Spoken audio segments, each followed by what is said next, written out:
so long is like alchemy. I expected Utah to come out with a whole lot of energy and fight, but that wasn't the case early on. Doris Diaw, Dora the Explorer, Boris Diaw falls asleep. 12-6 you see here. Now I want you to read, this is a great inbounds play, probably Kerr's, not Mike Brown's obviously, but look at Utah's body language. Look at Gordon Hayward after, kind of slumped. Oh man, right? So it was an early punch from Golden State, not Utah, and then Rudy Gobert moving like some sort of failed Tim Burton character at the rim. The man is just soft, all finesse. And then they rely on Sheldon Mack way too much. Quinn Snyder eventually went to Dante Exum. Iguodala, great hands, but something Ig struggles a lot. If he can't dunk it in transition, he really struggles with his layups. He may want to think about incorporating a Euro step or maybe a scoop finish. And then Clay cutting to the basket. That's the adjustment they made. He had quick 6 points, I believe, because he had struggled, and they were just pinning him on that three-point line, so they adjusted. And then Steph with the Harden flop. You can clearly tell that Steph has been watching the calls James has been getting. But don't CP yourself, Steph. Careful. You remember when CP flopped and blew his shoulder out a season or two ago? You know, you hate to see him grabbing the shooter's arm. Zaza pick and roll, and then Draymond, you got to credit him. He's releasing these threes so quick. Draymond activated early. More Rudy Gobert. Look at JaVale, man. You love the effort he gives, but why is he picking him up 35 feet from the basket? Rudy makes him pay, and one of his more physical finishes at the rim. Look at him try to low-key stare at JaVale. But the real thing that I liked about it is look how JaVale reacts. Next play down, drop step. He's only got one move, but look at he just wanted it. He forced the ball in, and you like to see JaVale respond to that after he kind of got, stared down at. And the Derek Favors, one for your head top, Draymond. A rare Derek Favors sighting in this series. I know he's chipped up. And then Quinn Snyder went to Dante Exum. Look at him fake the entry pass, crossover, dunk at the rim. Very impressive minutes from young Dante Exum. So Utah, after a 10-0 run to start the second quarter, Mike Brown timeout. Who does he go to? Easy money sniper, floater moving left with the right hand. How he's going to pop off the screen. And I love that Mike Brown is going to him when we struggle offensively. Breaking the offense, a little bit of ISO ball in the playoffs, you're going to need it. And then Draymond in the corner, another quick release. And Golden State goes on an 8-0 run of their own as this lead balloons back up. And Mike Brown was preaching, pace, let's pick it up. Look at Draymond, he's pushing the ball. And this is very Jason Kidd-like. J-Kidd used to do this all the time, just sneak it down the court real quick and see what he could get early. KD at the rim. Now, look at Gobert, man, just Charmin soft. He has trouble catching the ball in the post. Steph, nice decisive drive at the rim, and then another awkward fall. And let's have a moment of silence for these Under Armour shoes.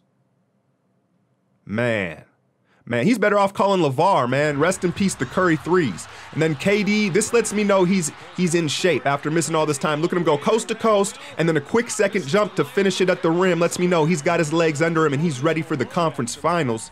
More Dante Exum. Draymond stifles him. Offensive rebound from the young Australian, and then he's not known as a shooter, but with nothing to lose in a Game 4 situation, buries the corner three to cut it to 10.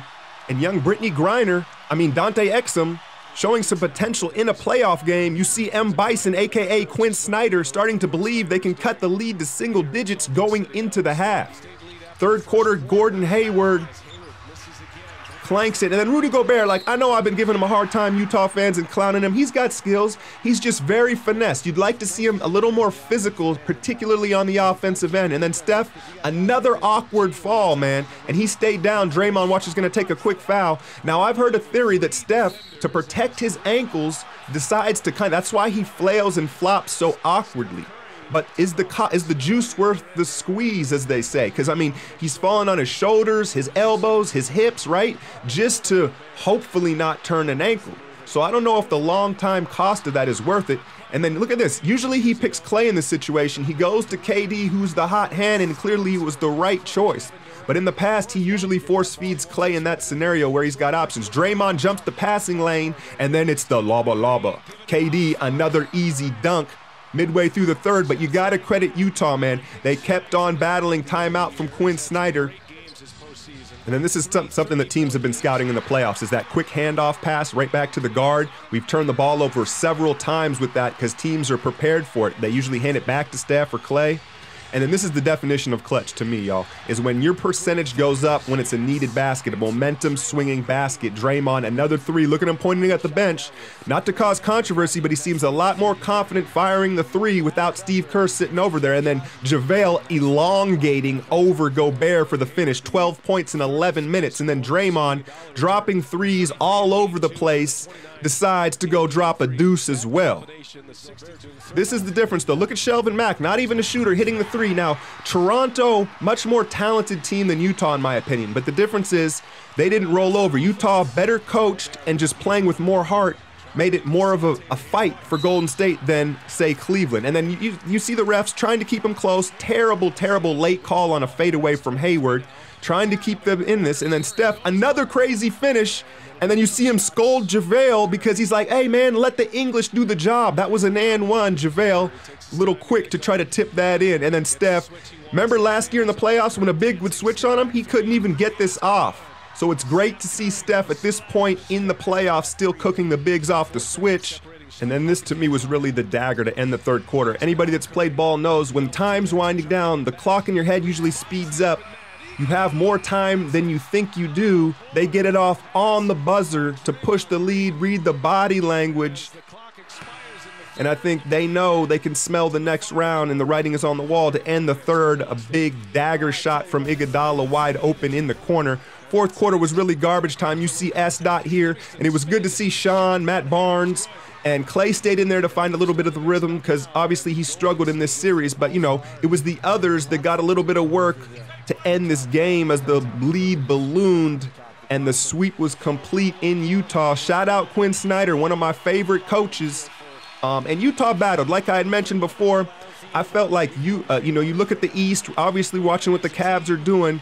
Toronto and Indiana both kind of rolled over on Cleveland. Maybe it's just the LeBron factor. They just don't believe they can beat the guy. But I felt like Utah battled pretty much till the end. They were just extremely limited. No George Hill. Favors banged up. Gobert not 100%. But this is a nice young team moving forward in the future. Will they be able to keep Gordon Hayward? Now we've got the Spurs and Houston tied 2-2. More than likely we'll go to a seventh game. No Tony Parker, no Nene. I'm guessing Houston gets it done, and we're going to see some sort of three-point record-setting Western Conference Finals as we meet the Rockets for the third year in a row, moving towards the finals. Hit that like, share, and subscribe. I'm out, y'all.